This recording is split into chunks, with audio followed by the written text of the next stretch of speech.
This isn't on the topic of TIFO or football or anything, but I think the lesson that you learn in those situations is to let go a lot of your preconceived notions of what the worst case scenario could be, and you just focus on the realities of your current situation and do the best you can, and not try and draw too many expectations of things.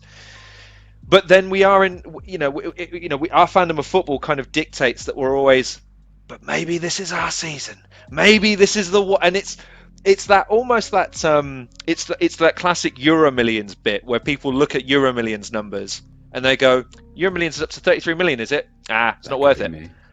Well, yeah, yeah, exactly. I have that same reaction. It's like 33 million quid. Most people I talk to these days, because they think of Euro Millions as hundreds of millions, they look at 33 million going, it's not worth it.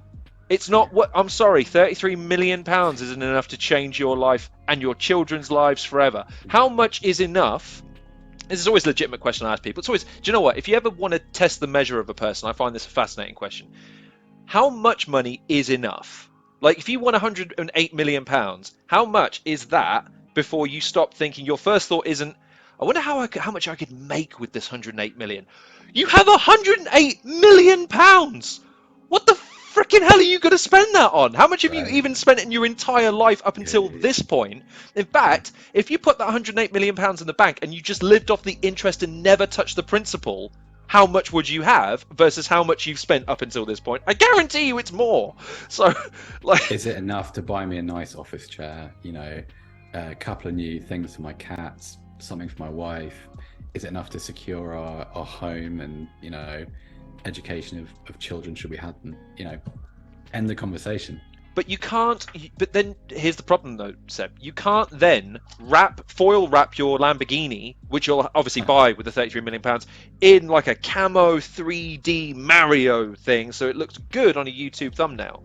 If you can't afford to do that, are you really not just impoverished? I feel like you are. I feel that's like how the internet makes me feel. Like that's right. The internet is kind of tuned to making everybody feel like a loser. 100%, and it must be heartbreaking, because at least when you're covering football, you know that these guys are obscenely wealthy, so that, you know, a lot of this stuff is perfectly within their realms to be able to achieve. But at the same time, man, what I wouldn't give for just... I feel like there's a famous example of a footballer who just bought like a Vauxhall Nova and just drove that until the end of his career and just invested all of his money or whatever. But I can't think of a name that comes to mind off the top of my head. Well, I mean, there are a lot of people who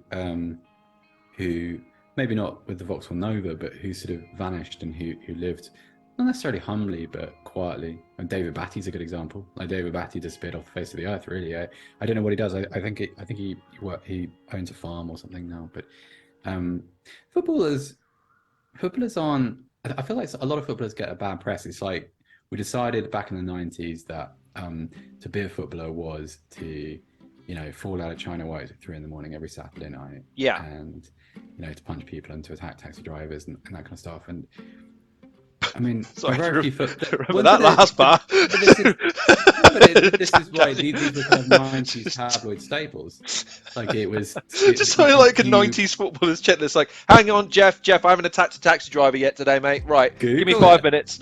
Google it. It happened.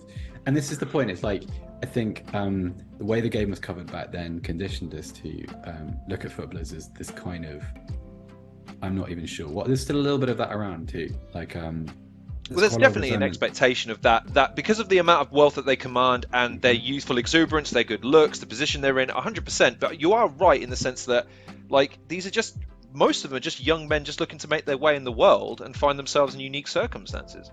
Yeah, and exactly that. And actually, there are very few players that I've had the privilege of, you know, interviewing very, very briefly, or, you know, exchanging words with, who I haven't found to be entirely normal. Like, that's not a very distinguished list, admittedly. Not Henry Winter by any means, but it's. I kind of wish people saw that side of it, because it's not. Footballers are not a different species, if that makes sense. Though, and it's not. Yeah,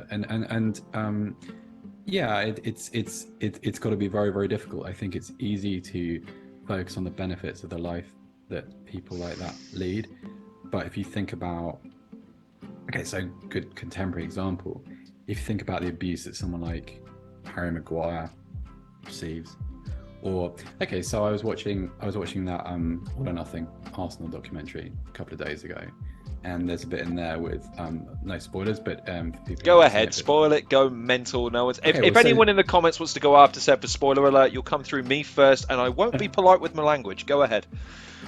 Excellent. So there's a bit in it where Aaron Ramsdale moves to Arsenal, and there's a bit of a focus on his mum and dad, and I forget the game which he made his debut, maybe Norwich at home, and his mum and dad were there, and his dad was just going through it for 90 minutes. He was just so nervous watching his son, as he would be. And I remember thinking, I don't think there's enough money in the world to make me want to go through that. So have to play golf for a Premier League football team, live on Sky. Your parents are in the crowd, terrifying, because you'd feel like, forget humiliating yourself and living forever on YouTube as a goalkeeping comedy act. Like, if you make a mistake in that situation, your parents have to spend the rest of that game listening to Ramsdale this and Ramsdale that, and drop him and get Leno on, and I think that we probably don't focus on that humanity enough with footballers. Like, I think there's a couple of things a few weeks ago with Harry Maguire getting booed on the Man United pre-season tour. I get it, Harry Maguire has not played particularly well for Man United. I also understand that the Man United are not very good at the moment, or not in relation to what they used to be. But goodness me, like, these are human beings, right? These are human beings, and the fans, and again, as a full disclosure, Arsenal fan, Spurs fan, so inevitably we're never going to each other's weddings. I'm just sorry about that. Enjoy that Europa League lawn. Oh, there it is. See, he got the dig in first. Damn it! I have a dig in my lead in for you, and you've buried the lead. Unbelievable. Anyway, you're right, because the fans are fickle from the perspective of AFTV are probably the worst example of this, or at least the most publicised examples of this. Literally, minute to minute, half by half, game by game, you can go from being God among men to he was never good enough, and frankly I'm surprised we don't set him on fire to show him and others like him that this is what happens if you don't perform to a certain standard. And it's literally, these are human beings from the perspective of they are doing a job. Ultimately, it's a very well paid, a very exciting and a very attractive proposition from a young person's perspective if you ever see the lifestyle. However, it's still a job. It's still a performance-based issue. Are you saying you've never had a bad day at work? Are you saying you've never had a succession of bad days at work? Have you never said that something in your personal life hasn't affected your professional performance on a sustained basis because of something that's going on? Right, cool. Now imagine that's being scrutinized by 50,000 people live, and then millions around the world in a news cycle that's designed to perpetuate your negative aspects. Can you imagine the pressure that someone must be in that situation? Well, I think ultimately, actually, the truth of it is, no, I can't imagine, because I don't. It's almost unrelatable, and I think that's part of the problem. Is because it's so easy to see footballers as holograms, as kind of emotionless beings, and people who are just avatars for whatever we're feeling in our life. Like, oh, I've had a bad week, but it's okay because on Saturday I can go down White Hart Lane and shout at somebody. 2 hours later. You're everything I wanted you to be, Seb, except that you're a Spurs fan. You're a Spurs fan. It's so heartbreaking. It really is. Do you know what? That's the heartbreaking thing when you get to, in good interviews, when you learn stuff. I was interviewing a battle rapper by the name of Tony D, and it turns out he's done a bunch of stuff for BBC and a few other organisations for Spurs. And when that stuff showed up on my YouTube feed, when I'm such a, oh, you're a Spurs fan.